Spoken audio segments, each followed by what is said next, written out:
ബഹുദരം അതായത് അടി നാടകം ആരംഭിക്കുന്നു. മുതലാളി മുതലാളി രംഗത്ത് മുതലാളി ചുമന്ന ചുമന്നെടുപ്പ് തല്ലുകൊള്ളാണെങ്കിൽ അങ്ങോട്ട് വല്ല അങ്ങോട്ട് പോകും മൈക്കിൽ മൈക്കിൽ മൈക്കിൽ മൈക്കിലേക്ക് വരെ നാടകം പോയിട്ടില്ല. ഇവരൊക്കെ നാടകവും പോയി ഇങ്ങോട്ട് വാ. ഡയലോഗ് ഓർമ്മയില്ല, ഒന്നും തെറ്റിക്കരുതിട്ടാ. നേരെ നേരെ ചിരിക്കുന്നു. അയ്യോ പഴം പൊടിക്ക് ചിരിക്കാനല്ല പറഞ്ഞത്, അട്ടഹസിക്കുന്നു. എന്താ അട്ട അട്ട അട്ട അട്ടഹസിക്കാൻ എങ്ങനെയത്? അടിപൊളി അടിപൊളി. അതിവിടെ പറഞ്ഞാൽ ഉലാത്തുന്നു. ഉലാത്ത എങ്ങനെയത്? കേട്ടാ നടക്കായി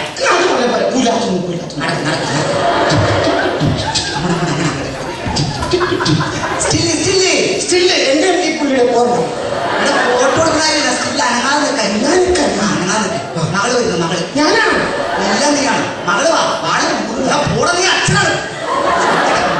പെണ്ണ് വരുന്ന പെണ്ണ് തള്ളി വിടാ.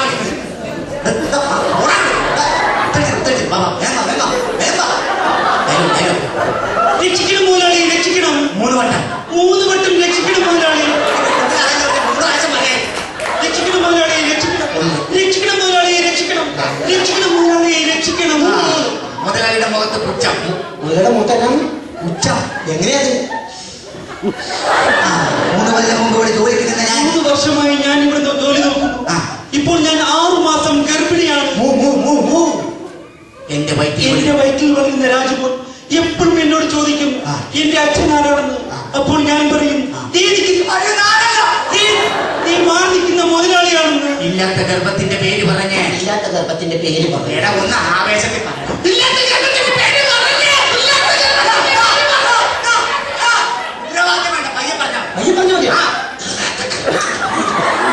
മാന്യന്മാരെ ആക്ഷേപിക്കാൻ നോക്കുന്നത്. അക്ഷരത്തിന്റെ അക്ഷരം മാറ്റാൻ പറ്റുമോ? അങ്ങനെ മാന്യന്മാരെ ആ പറഞ്ഞതുപോലെ ആക്കാൻ ശ്രമിക്കുന്നത്. നിനക്കൊരു ഫാഷനല്ലേടി, നിനക്കൊരു ഫാഷനല്ലേടി. നിലാവുള്ള രാത്രിയിൽ മാവും ചുവട്ടിൽ നിന്നെ നോക്കി ഞാൻ കാത്തിരുന്നപ്പോൾ വെള്ളിമുട്ടും തലയിൽ മുല്ലപ്പൂവും വെച്ച് എന്നെ കാണാൻ ഓടി വന്ന എന്റെ അരികിലേക്ക് ഓടിയാണ് എന്നെ മന്ദസ്മിതമേ നിന്നെ വാരിപ്പുണരുവാനായി എന്റെ കൈകൾ കൊതിക്കുകയാണ്. എല്ലാവരും നോക്കണ്ടോ? ചേച്ചിയൊക്കെ മുതലാളി മാത്രം നിന്നാ മതി, മുതലാളി മാത്രം നിന്നാ മതി. അച്ഛൻ വരും. ഞാനാണ് എല്ലാം അച്ഛൻ നിങ്ങളുടെ വാഴ. എന്റെ ഷർട്ട് ഇട്ടെന്ന് പറഞ്ഞു മുതലാളി വിളി കേൾക്കുന്നു. മൂക്കാരെയൊക്കെയാണ് ഞാൻ നിർത്തേക്കണം. ഓ ആൽഫ്രഡ് വിൽഫ്രഡ് ഡിസൂസ. ആൽഫ്രഡ് വിൽഫ്രഡ് ഡിസൂസ. ഇത് ഞാൻ പറയുന്നത് പറഞ്ഞത് പറയണം. ഓ ആൽഫ്രഡ് ഗോപി. ഓ ഗോപി. ഓ ഗോപി അല്ല, പി കെ ഗോപി. ഓ പി കെ ഗോപി. വന്നതിന്റെ ഉദ്ദേശം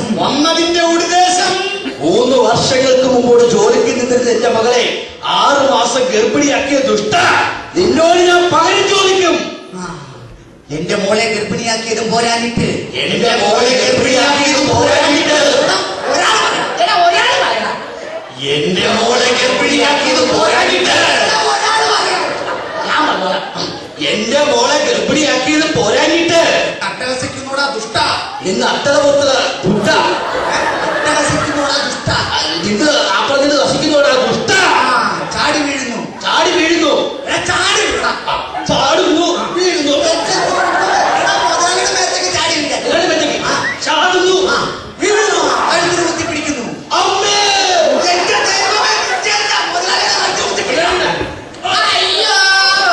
മുതലാളി തോക്ക്. ഞാൻ തോക്കൂല, ഇവൻ തോക്കട്ടെ. നാടകം പൊളിക്കൊടുക്കും. ഞാൻ കൊണ്ടുതരാം. ആൾക്കാർ കാണാതെ ഞാൻ കൊണ്ട് തന്നോളാം. ആൾക്കാർ കാണാതെ തോക്കി ഞാൻ കൊണ്ട് തന്നോളാം. ആൾക്കാർ കാണാതെ തോക്കി ഞാൻ കൊണ്ട് തന്നോളാം. ആര് കണ്ടിട്ടോ വീട്ടിൽ വെക്കുന്നു.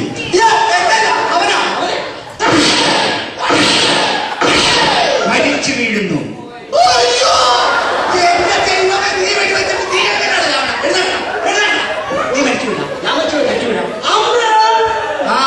ചിരിക്കുന്നു.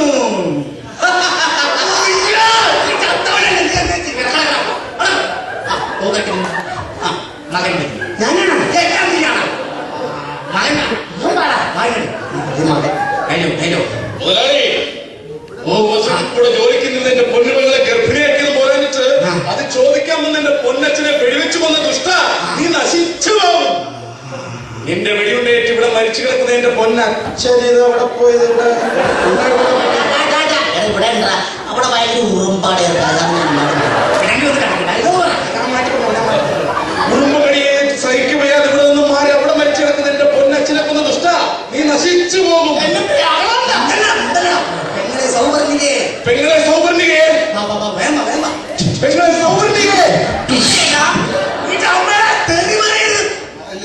നിന്റെ അമ്മയുടെ അവസാനത്തെ ആഗ്രഹമായിരുന്നു നീ ഒരു ഗർഭിണിയായി കാണണം, കുടുംബിനിയായി കാണണം. പറയൂ മോളെ, ഇതെങ്ങനെ സംഭവിച്ചു? ഒരു തണുത്തു മരവിച്ച കറുത്ത രാത്രിയിൽ മുതലാളിയുടെ വീട്ടിൽ ഞാൻ TV കാണാൻ പോയി. ഏഷ്യാനെറ്റിലും കൈരളിയിലും സൂര്യയിലും കോമഡി ഷോ കണ്ടുകൊണ്ടിരുന്നപ്പോൾ പെട്ടെന്നാണ് മുതലാളി ഫാഷൻ ചാനലിട്ടത്. അരുതിയത് ഞാൻ ആവർത്തിച്ചു പറഞ്ഞു. മുതലാളി കേട്ടില്ല. എന്നെ നിർബന്ധിച്ച് ഫാഷൻ ചാനൽ കാണിച്ചു. പിന്നെ എനിക്കൊന്നും ഓർമ്മയില്ല ചേട്ടാ. ഇതിൽ നിന്നും എനിക്കൊരു കാര്യം മനസ്സിലായി. ഇവിടെ തെറ്റിയത് ഈ മുതലാളിയല്ല, ഞാൻ പറഞ്ഞില്ല, എന്റെ പൊന്നു പെങ്ങളുമല്ല. ഇവിടെ തെറ്റിയത് ആ ചാനലുകാരാണ്. അതുകൊണ്ട് എനിക്ക് ഈ സമൂഹത്തോട് ഒന്നേ പറയാനുള്ളൂ, ഇനി മേലാൽ നിങ്ങളുടെ വീട്ടിലുള്ള പ്രായപൂർത്തിയായ പെൺകുട്ടികളെ അടുത്ത വീട്ടിൽ TV കാണാൻ പറഞ്ഞയച്ചാൽ നിങ്ങൾക്കും ഇത് സംഭവിക്കും. എന്തൊരു സംശയം, സത്യത്തിൽ ഇതാണ് അല്ലെങ്കിൽ ഇതാണ് ഗർഭപാത്രം?